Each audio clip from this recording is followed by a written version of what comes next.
exploration side of things. Just whatever happens. Like you're kind of at nature's whim in a lot of ways, and just going out there and trying to be kind of part of the nature.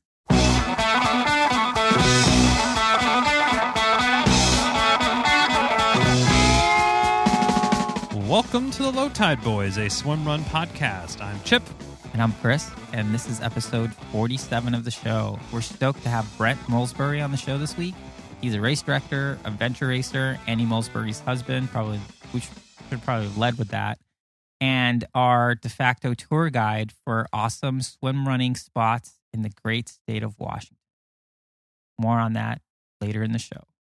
Now, we mentioned that we are no longer doing our training update because it's off season and it's on with a bit of a sabbatical, a holiday. Yeah. I mean, we're still doing stuff, but Yeah.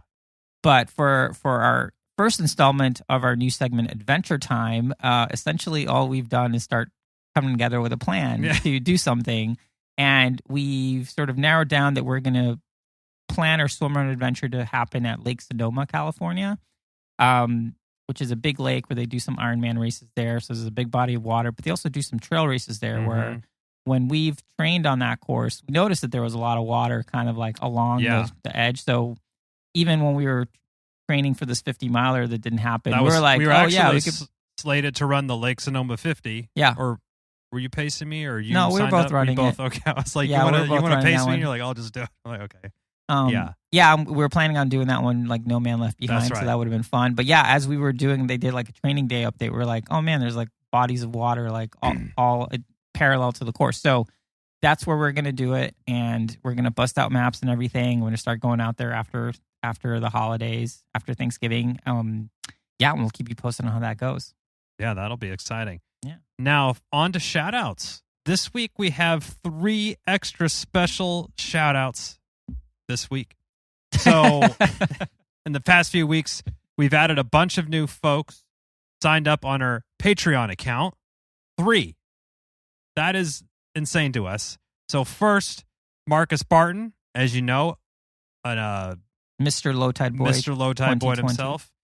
Chris will probably think of the episode number right now. Oh, it's episode 14? Okay. Wow, that would be good. Check.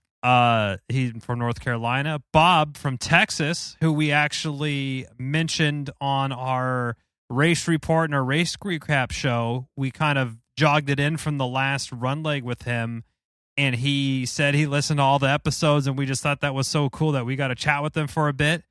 And then it was his first swim run, so he took off towards the finish line, and I ate shit when I tripped.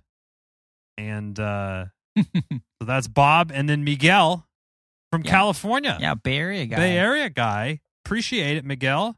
They have all become supporters of the show. So we really appreciate all the support.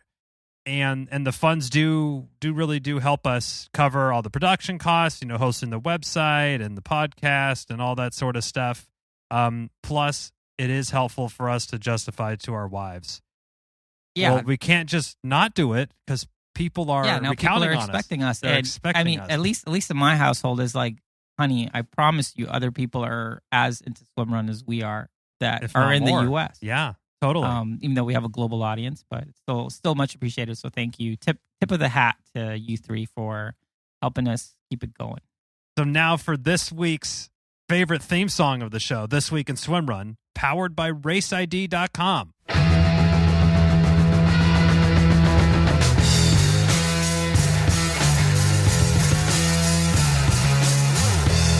All right, so there's no races, but 2 of our favorite people, Fanny and Desirée, if you don't know who they are, they're reigning ÖTILLÖ World Champions. They've also been on the podcast, are putting together what they're calling the Champions Christmas Challenge. Now, what is this challenge, you might ask? Chris, what is this challenge? I'm about to tell you. Okay. Their idea was to bring some excitement to the otherwise quite dark and lonely times and make this strange Christmas a little less lonely, and in a completely COVID-safe way, which is very much appreciated these days. And essentially it's to get people to go outside, get some exercise in, win some cool prizes, try something new, and at the same time help save the oceans in the process. So this all has a charitable purpose. Now, the rules are pretty straightforward. All you have to do is move 1 kilometer a day for 24 days. If you make it and you are able to successfully accomplish the challenge, you get invited, an exclusive invitation to the Grand Champions virtual gala dinner that's going to be on December 23rd. Exclusive. Now, for us in the U.S., that's going to be more of like an early luncheon. Like a brunch? Yeah. It'll be like, early lunch type of thing. Now, there's also weekly challenges and prizes. And apparently, if we know Fanny and Desirée, this is going to be pretty hilarious, and there's going to be some funny stuff. So each week, they're going to announce a fun challenge, mostly like what you're going to wear when you do your exercise. And essentially, you can win prizes, including stuff from the Low Tide Boyz. The Low Tide Boyz? Yeah. I wonder what that could be.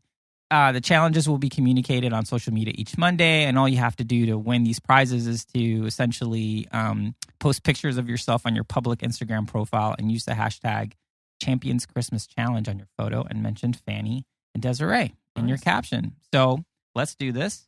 And I encourage everyone to sign up. All you have to do is head over to raceid.com. We have the link in our show notes, and we hope to see you at the gala dinner / early lunch.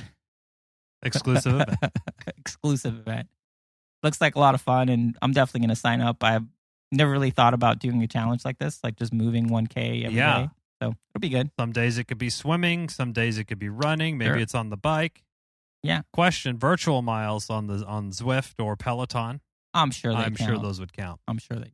All right, now on to updates. So our latest column in Triathlete Magazine is out. It is titled "The Swimrun Pool Buoy: A Love Story," and it's all on triathlete.com. So you knew that a dedicated pool buoy article was definitely coming for a while, and here it is. Check it out and let us know what you think. Give it a thumbs up, comment, share on Facebook, Twitter, all that sort of stuff helps spread the word. Now, of course, you've already listened to the Gear Talk holiday gift guide episode that dropped on Tuesday. And as an added bonus, are you looking for something even better than potentially all those gifts? Yes, you're right. You could get a Low Tide Boyz t-shirt and/or stickers. Yes.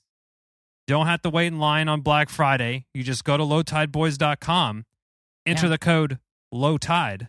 Yes. And you get free shipping on all orders through December 6th. Yeah. That means that basically means that Chipper and Chris are paying for the shipping, just so everyone's clear. But we want to do it because we don't want people to be, without at joy. Target on a Friday morning with lines and stuff. Yeah. Like, just don't do it, people. Just buy a t-shirt. Just snag a t-shirt. Or a sticker. Get some stickers for yourself. There you go. Yeah. Okay. Now for this week's interview, as we mentioned above, we have Brent Molsberry. We met him in Catalina earlier this year and pretty much have wanted to have him on the show ever since. This interview was part, Lonely Planet guide for swim running in Washington, part origin story for Odyssey's Orcas Island race, and part recap of Brent's first swim run race in Catalina, which if you've been following on the show, there's definitely a thread that we have finally, I think, reached its ultimate conclusion for everyone's benefit. The trilogy is complete. I think so. Yeah. I think so. Anyway, this was a really fun interview, and we think you'll enjoy it. There's a lot of good tidbits in there, and we mentioned it in the show, but everything's in the show notes, so don't feel like you need to start taking notes unless you want to. Yeah. Just go to the show notes. Easy. If you ever want to hear anything that we talk about, that's, the show notes. Yeah. Go there. Brent Molsberry. Endurance man. Swim run. Annie's husband. Washington person.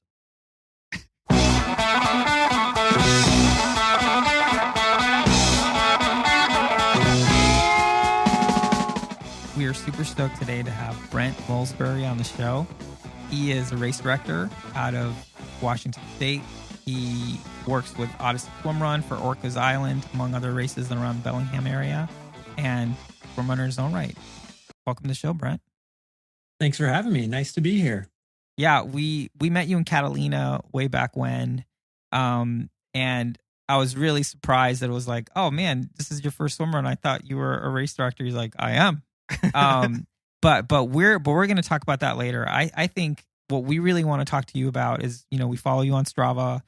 We know that you are, associated with Swimrun Labs, being the husband of Annie Molsberry, guest host of our Gear Talk show. And we know you guys are always doing these crazy adventures in Washington State. Because I think it's important. Brent is the race director of Odyssey Orcas Island up in Washington. Yep. Happens around September-ish, most years. Yeah. Around that time frame. So Brent, let's just jump right into it. What we can even start at Orcas. Where's kind of some of your go-to, if you want to go on an adventure that might involve some running and potentially some swimming? Where are you headed in Washington State? Washington State being on the coast, we have a lot of different options, particularly here in the western part of the state, because it also tends to be rather wet, which means there's a lot of different bodies of water to go play in. Starting here in Bellingham, where Annie and I live, we have a really easy go-to is Lake Padden, which it's a lake there's about a 2.5 mile trail that goes around it. And it's a park all the way around it with a bunch of more technical single track trails that head up into the hills higher above the lake. And that's where we host the Bellingham Swim Run. And it's a great place to kind of test out swim run. We actually have a 5-kilometer course up there that has 4K of running and 1K of swimming split between 3 different swimming sections. And that is a fantastic afternoon workout. You get done with work, it's summertime, it's nice out.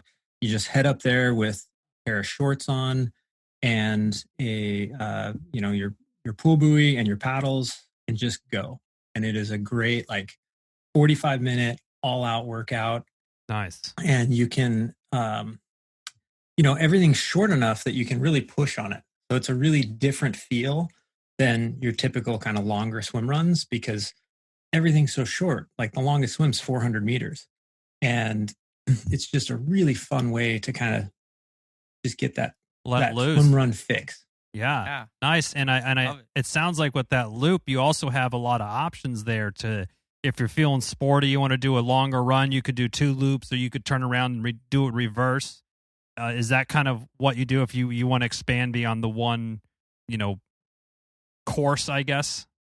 Yeah. And that's also where we have the Bellingham longer course is 15 kilometers, 12K of running and another 3K of swimming split between 6 different swimming sections.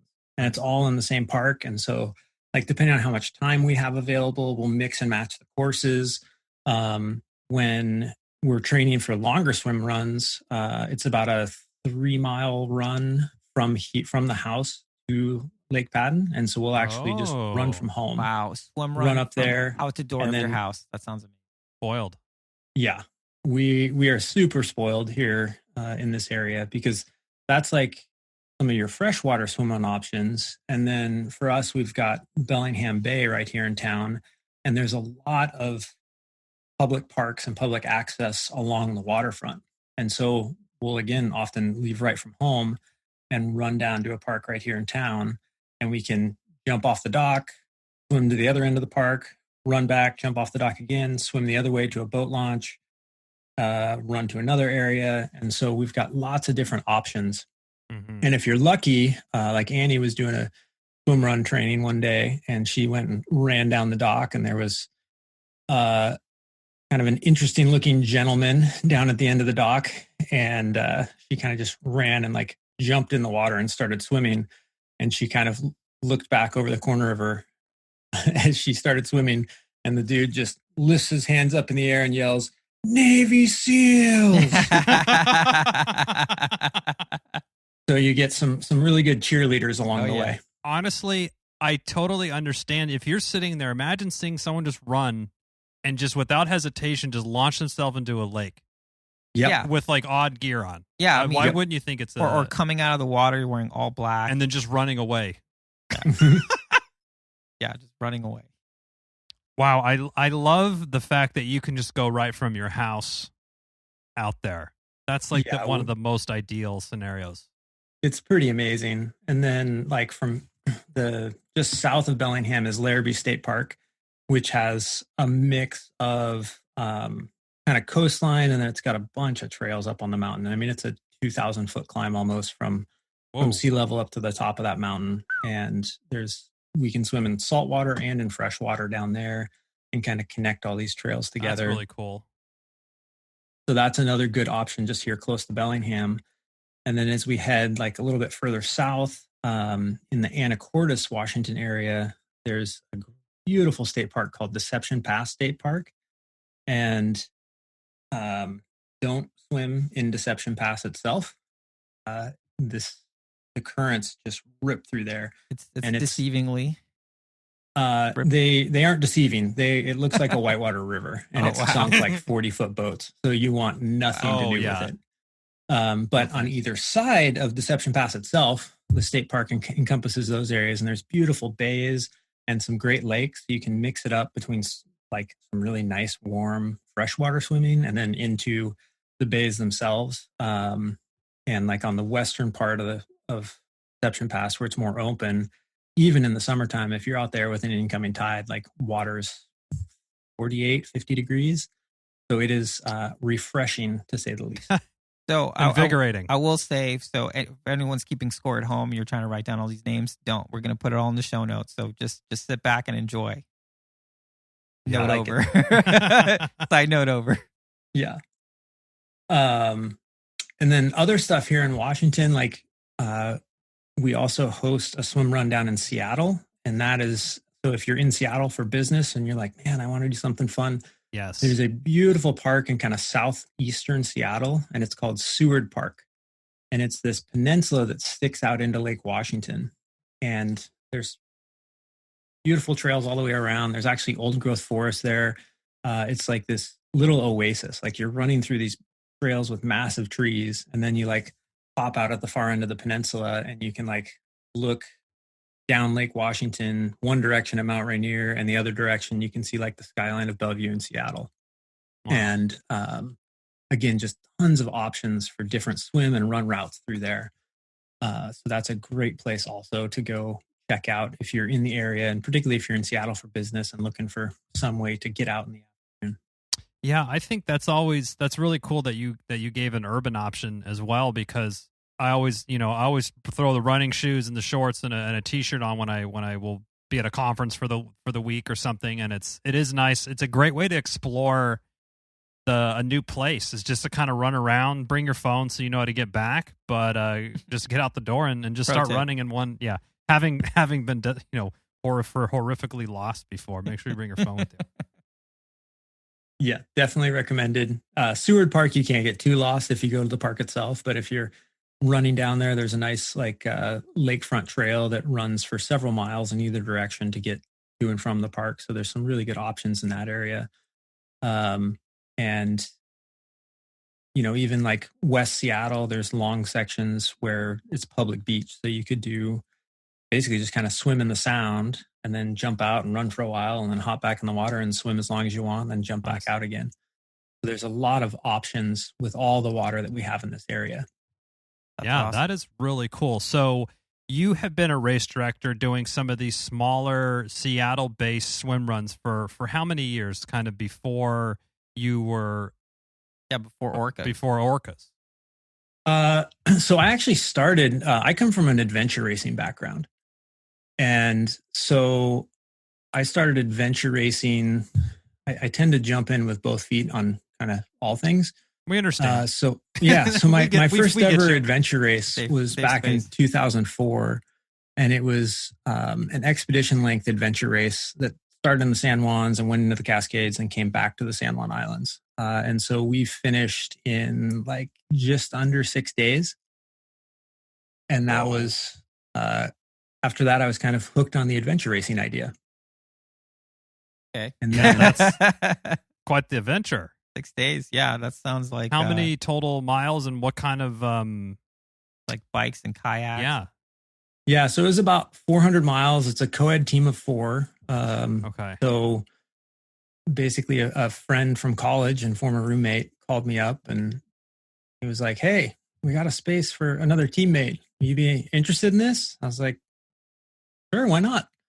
And so we jumped into this race. All 4 of us were total rookies, never done anything like it. At that point, I was guiding sea kayaking in the San Juan Islands. and the other 3 were Mount Rainier climbing guides. And so like we had the mountains and the sea kind of all figured out, and we were young enough and dumb enough to just go for it. Key component. And it was an amazing experience.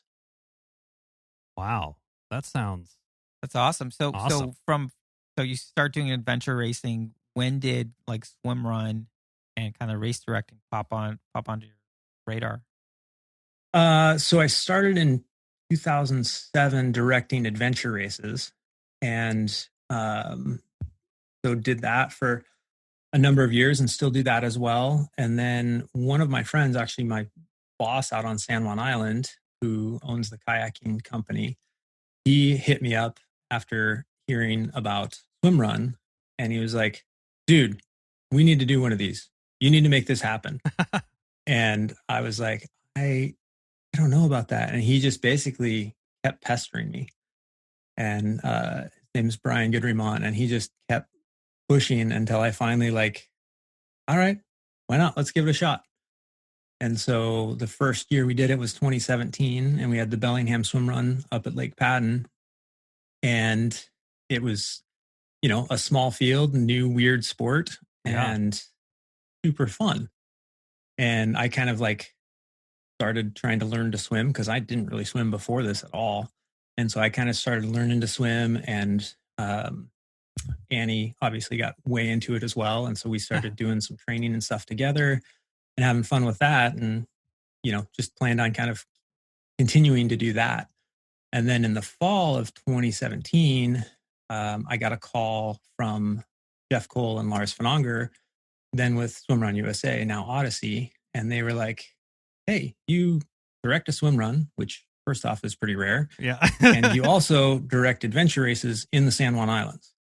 What do you think about doing a big swim run out in the San Juan Islands somewhere? And I was like, I think that could work. I think there's real potential there. And they were clearly like looking at Google Earth and being like, so what we were thinking is like, we could start on this island and we could swim across from, to this next island and then over to this island and run over here. And, from a Google Earth image, it looks a lot like Casco Bay. Mm-hmm. But when you get out to the San Juans, you quickly realize that the San Juan Islands are a lot bigger than the islands in Casco Bay. And the channels are a lot bigger than the channels in Casco Bay. And I was like, well, there's a couple issues with that. First off, the salt waters, even in the summertime, is like 54 degrees. The currents can be 3 to 4 knots. And there's ferry traffic that goes through those same channels. And they don't really like to stop for anything. And so they were like, well, maybe come up with an idea and let us know. And they give you a homework assignment? Pretty much, yeah. Yeah. And so I was like kind of thinking about it, and like I knew Orcas really well. I directed several, our adventure race kind of hops back and forth between Orcas Island and San Juan Island itself. Nice. And I was like, well, Orcas Island, we got the lakes, we got the mountain, we got the trails, like we can even get to some salt water. I think that's a good option. And so I basically like pieced together a course, and kind of showed it to them, and they were like, I think that'd be amazing. Let's do it. And so 2018, unfortunately Jeff wasn't able to be there after his untimely death, but we came out and made it happen. And it's just an amazing event and an amazing location for an event. I mean, I'll tell you, when I first saw that race, I mean, we'd done Casco the year before. Mm-hmm. Well, no, we did it that year. We did that year, and I was like, well, next year, that's definitely the race I want to do, because with the elevation and the different terrain, I just felt like it would just be so cool to do. And it was definitely on our calendar this year. Obviously, that didn't happen, but yeah, there's something pretty cool about that course. Now, how did I'm assuming everyone else thought the same thing? Like the first year participants, did the race go off well? And yeah, it really did go off well, and people just loved it. And it's just such a beautiful area. And like in 2018, I went out and helped with Casco Bay and got to experience that. And like, that's such an amazing race. And when it comes to swim run, like Casco and Odyssey are kind of like opposite ends of the spectrum. as far as like Casco is very much more of like a swimmer's race, right? Like some really technical swimming with currents and waves and those kind of things. And it's so cool to go from island to island to island and really kind of like do this journey out there. Whereas Orcas, like the swimming is not as technical, but the running, the trails, the amount of vertical, I mean, it's 6,000 vertical feet. Like that, it is more of a runner's course for sure. But there's plenty of swimming to keep you busy. Yeah. I really like, and come to think of it, there's not too many races around that have both freshwater and saltwater swims. And that's a super unique thing as well. Yeah. The saltwater swim kind of got added in basically as now you know why we don't do more swimming in the saltwater. Because it is bracingly cold. So it definitely, like, a lot of people are not, they're like, I wish we swam more in saltwater. And then they actually do that swim and they're like, nope, that's perfect. I'm good. just Lakes are nice though. Lakes are nice. Oh, they're beautiful lakes too. Like really clear visibility and just a gorgeous area. And basically the entire course goes through the state park. So there's just miles of trails. The lakes are surrounded by trails and there's almost no structures that you see the entire day, except for the tower on top of Mount Constitution if you do the long course, which is this beautiful, like 4-story high stone tower that was built in the 30s with the Civilian Conservation Corps. It is, that course, I think, could be like Swimrun in its most purest form, kind of. Yeah. Oh, no, I agree. I think like outside of like Uto or something where like the sport was born, like think of just all the variety of course. I mean, and it sounds like, Brent, correct me if I'm wrong, like you can just, it's a state park, so you can go up there or do a swim run adventure anytime you want, and I highly recommend it. Yeah, you can try to piece together part of the course or, just go figure it out as you go along. And it's amazing. Like in June of 2018, before we had the race, Lars came out and we went and like did the course. And he was just like, this is amazing. Like, see, I told you it's going to be a good spot. Told you so. Yeah, nothing to worry about. So you had been race directing for a couple of years. You put races on some of the bigger swim run races in the U.S., but you have never actually done a official swim run event until Catalina earlier this year. So kind of walk us through that. Did you think, I put enough of these on, now it's time for me to actually do one? Or tell us about that. Yeah, like I wanted to compete in one, but all the swim runs that I was ever near, I was race directing. And so, race day is kind of busy and it can be very challenging as a director to try and race as well. And so I was always just focused on the directing side. And we've done the courses and I do training, like Annie and I train a fair amount together as she's training for bigger races and giving her company and that kind of stuff. And it was one of those things where like, this could be perfect. Like I actually get a chance to go do a race. And then it was trying to kind of figure out like, well, who am I going to race with? Because nobody else from up here was going down there. And kind of through like, through the swim run community, through people that we know, like I got paired up with Chris Pearson and his wife was doing the race and my wife was doing the race. And we were like, well, we're here. Let's go ahead and just race together.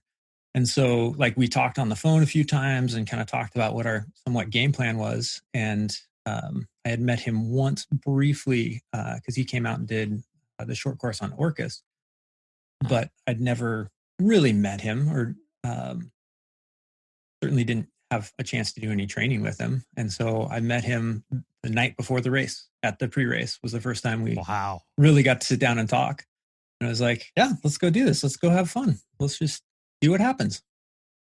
Yeah, I mean, you guys did have a good race, but there is a story there. We were talking about this before we went on air that we've heard the story from so many different perspectives. So there was a swim where Kelsey, Chris's wife, I believe From that's the how Cali it went. Swimrun From girls. the Cali Swimrun girls. Her goggles broke. And you guys just happen to come up. They're looking for goggles.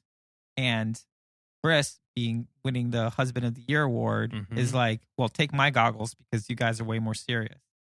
And you, because you were just hanging out, being swam across all this stuff, just holding on to the tether. You're like, well, you should take my goggles since you're the one doing all the work in the water.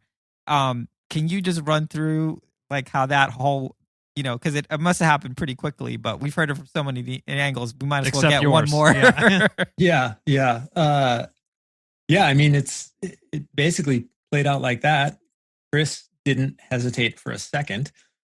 As you say, Husband of the Year award right there. And he's like, here, take mine. You guys go win this thing. And Kelsey's like, awesome. Thank you. Are you sure? He's like, yep, go. And they're like, okay. And they take off and they're gone. And you're like, and I'm kind of what like, just happened? I think my jaw dropped a ways because my mind quickly realized that, well, between the team, we have one set of goggles. I am an adult onset swimmer, not very good at it. And Chris is leading the swims. So we really have one choice here. And that is for Chris to take the goggles. And then we head down and it's Carson's Landing. Is that right? Yeah. And it was a rough water swim for sure. Yeah, very rough. And so like we go into that thing and, it's kind of that rectangular shaped swim out to a buoy, across, back in from the buoy. And heading out to that first buoy, like there's waves breaking. So I'm straight up doggy paddling. I'm like trying to keep my head up and just getting like tethers tight as hell. And I'm just like trying to survive and it's not going well. And then you're around that first buoy, make that right-hand turn and and it's like, okay, just got to relax, breathe, just focus on swimming, just feel for the tether. And of course, like you can't see the tether now. And so like I'm getting tangled up in a lot and trying to go. And like poor Chris is literally just dragging me. Got essentially dead weight back there. And then when we rounded that final one, like the dead weight became not so dead as like I would surf waves and like crash into him. I didn't know where they were. And then, we got out of that water. I'm like, oh boy, we got a lot of swimming still left to go. Yeah. So like on that next run, I am just like, the only thing I'm thinking is like, okay, swimming, I can swim with my eyes closed. I just got to find like my zen and I just got to, got to do it. Like it's that's like the you're trying not to have that bad trip. It's like you're halfway through the race. Yeah. In Parsons Landing, that swim was definitely the most technical swim or the hardest swim. I guess it's kind of like the Orcas Island swim where you just take the dip in the super cold water just to remind you that it's like, hey, it can get spicy. But that swim was really exposed. It was a short swim. I think it was like 400 or 500 maybe. Yeah, it wasn't bad. But you earned it. Yeah. Yeah. But luckily, like that next transition where the aid station was in like a scout camp. And there was people from the scout camp there. And I'm like, I really don't expect you to have this, but you guys have a spare pair of goggles laying around. And she's like, we might. And I'm like, oh my God, please. And she goes into this like little shed and comes out with like 3 pairs of goggles. Wow. Like where they were like little kids. Like they clearly haven't been out of that shed for a very long time. You're like, and it's just like, you are my savior. Like I'm gonna actually finish this race now. And like I took one pair of goggles that looked like they'd probably fit and like just give a quick little test to see like, they seem to seal all right. And they were like super scratched up and I couldn't really see much through them. Yeah. But I could see enough. But at least you can open your eyes. Wow. Yeah. Definitely lucked out on that. Oh, so lucky. That, well, I mean, it all worked out. I mean, I think karma, was a swim leg late. But it was there. It was there. It showed up. Yeah, exactly. And I will say that story, having heard it 8 times now, it has spooked me enough to where I at least consider bringing one extra pair of goggles between Chris and I. I feel like that's the type of thing. Like once you've had a pair of goggles break, that's when you start bringing the extra pair. Until then, you're just like, I'm just gonna run it to the edge. Yeah. Like I'm gonna throw John and Lars under the bus here on this one because beforehand I was like, can I bring an extra pair of goggles? They're like, No, that's just extra weight. You don't need that. Like you're course. racing. Yeah. Yeah. Well, that is, I think that concludes the quad trilogy. Yeah, we will no longer talk about that story of the goggle. But the rest of the day, I mean, you guys came across the finish line, seemed pretty happy. We saw you a couple hours later, still seemed happy. Yeah, no, it was a great experience, and it was, coming from a director's role and being able to actually race, it's just so fun to get out there and get on the course and worry about different stuff. Yeah, you just get to worry about yourself. Well, let me ask you something. This is a little insider baseball sort of race director talk, but having directed events and then participated in one, did you take anything out of the ÖTILLÖ type of race that you're going to institute into either Orcas Island or the Bellingham and Seattle races? I think I think there's a lot of similarities with the way the races run now, between all of them. It definitely signifies, again, like the importance of course markings and that kind of stuff, making sure like you have those important intersections marked. Aid stations wise, like this is one of the areas where as an adventure racer, like you're on your own. Like you got to bring all the food you need. And if you don't have it, like, well, that's your own deal. And so that's been kind of an ongoing kind of growth area for me as a race director. And so it was good to just have that experience out there and be like, oh, this is the kind of food that people seem to really like. And this is what I like at these places. And this is when I would want more food. So having that kind of feedback, I think, is really good moving forward.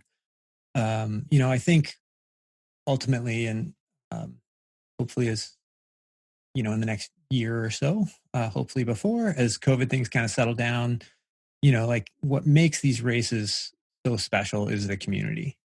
And that was seen at Catalina, like we have at Casco, that's what's at Orcas.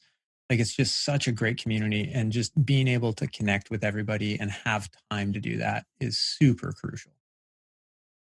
Yeah, and that's what, I mean, even in Austin, when we were there a couple weeks ago, even with everyone had masks on and distancing and kind of trying to be good, it was still really cool. It was still the community, except there wasn't just not as much hugging. Yeah. It was, everyone was there. We were chatting. It was great to see everybody and everything.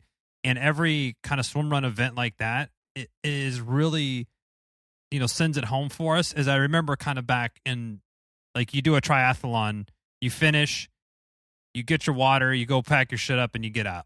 And that's kind of what happens. And that's just how it is.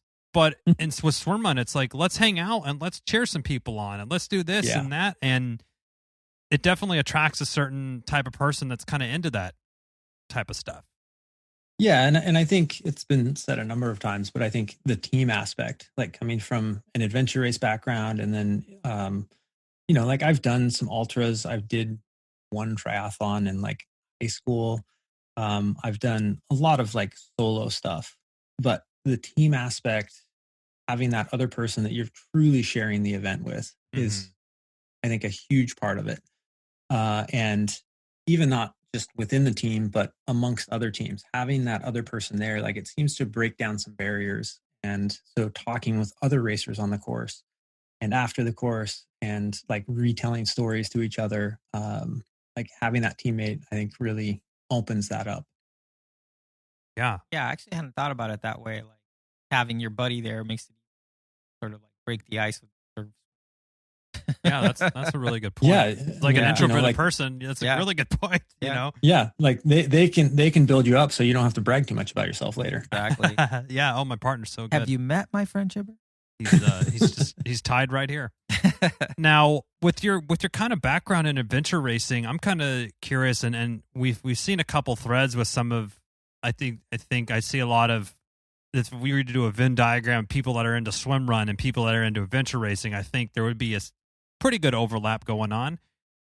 Is it kind of the unstructuredness of swim run, or what is it about it that kind of draws a lot of people that are into these adventure rate multi-day, multi-stage type things? Or kayak, swim, mountain bike, run, what is it about Swimrun that has the draw from this particular onset of people or set of people?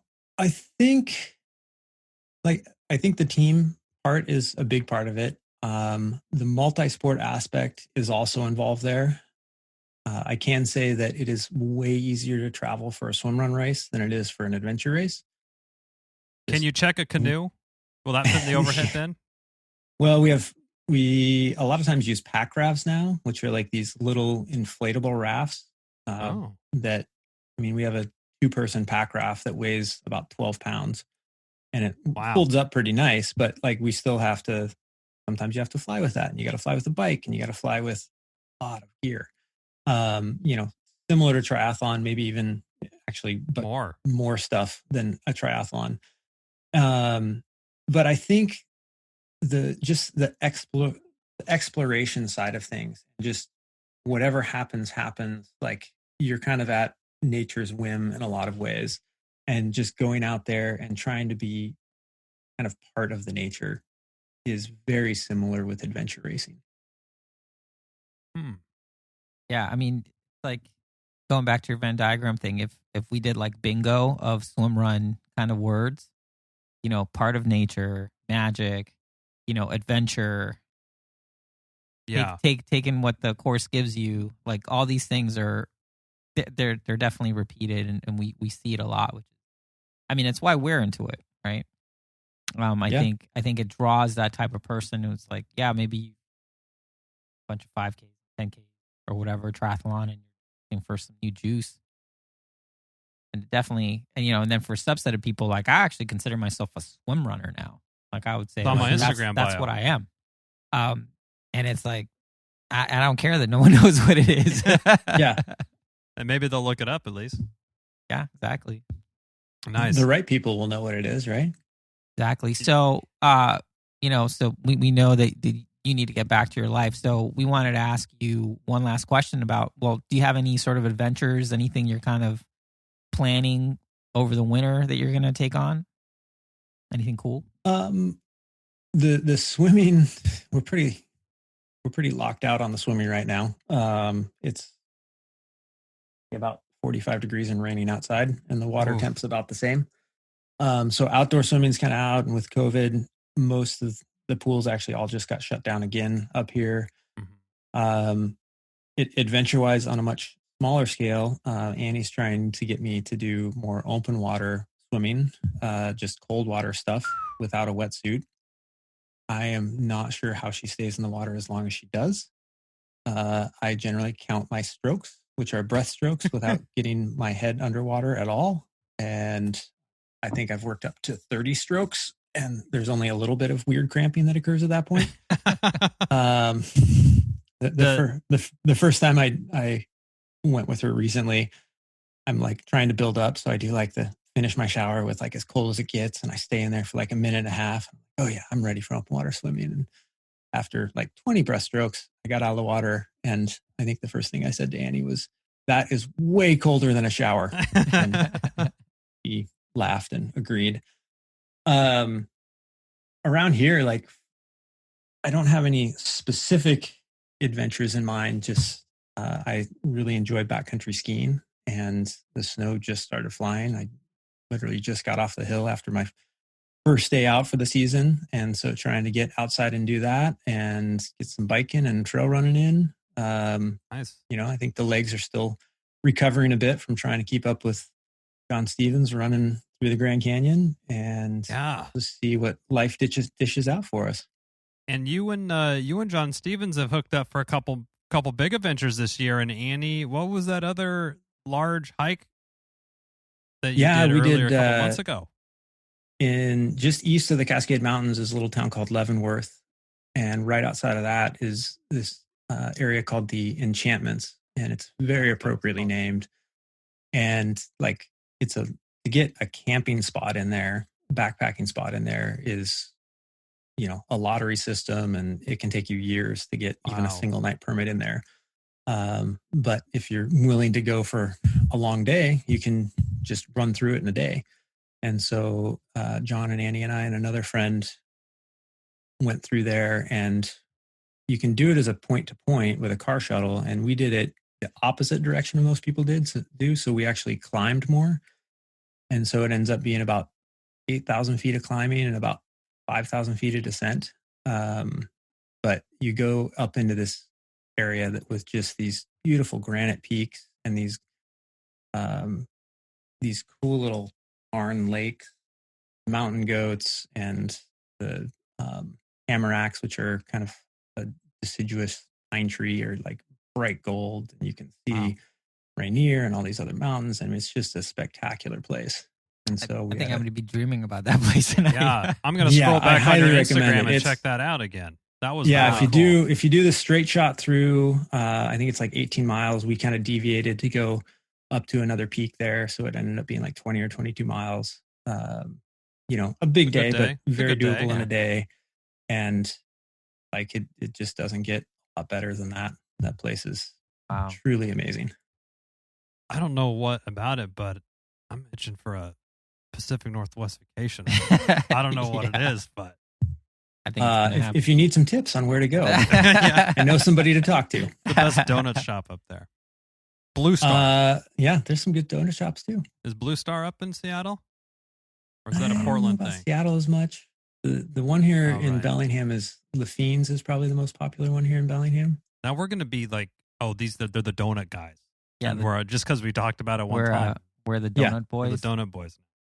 Well, Brent, this was great. Thank you so much for being on the show and spending time with us and telling us about Washington and all this stuff and learning a little bit more about you. And yeah, man, have a great holiday. Stay safe and talk to you soon. Sounds good. Happy holidays. Nice chatting with you. Yeah. Thanks again. Thank you for listening to the Low Tide Boyz, a Swimrun podcast.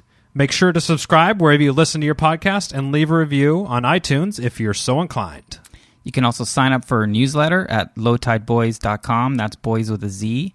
And check out our meme page at The Low Tide Boyz on Instagram. If you have any questions or suggestions for the show, drop us an email at lowtideboys@gmail.com. We'd like to thank Writing Easy Records for our show music, and of course our wives for their support and tolerance of our swimrun activities, hobbies, and other bullshit we do. Finally, you can support our efforts on Patreon. Until next time, get out there and go for a swim. And then a run. And then another swim. Then another run. And then another swim. And then run to the finish line. And just keep going until you're done. Yes, or until run you to cross the finish line. Or run to the car. Or run to your car. Somewhere. Just keep running. Peace.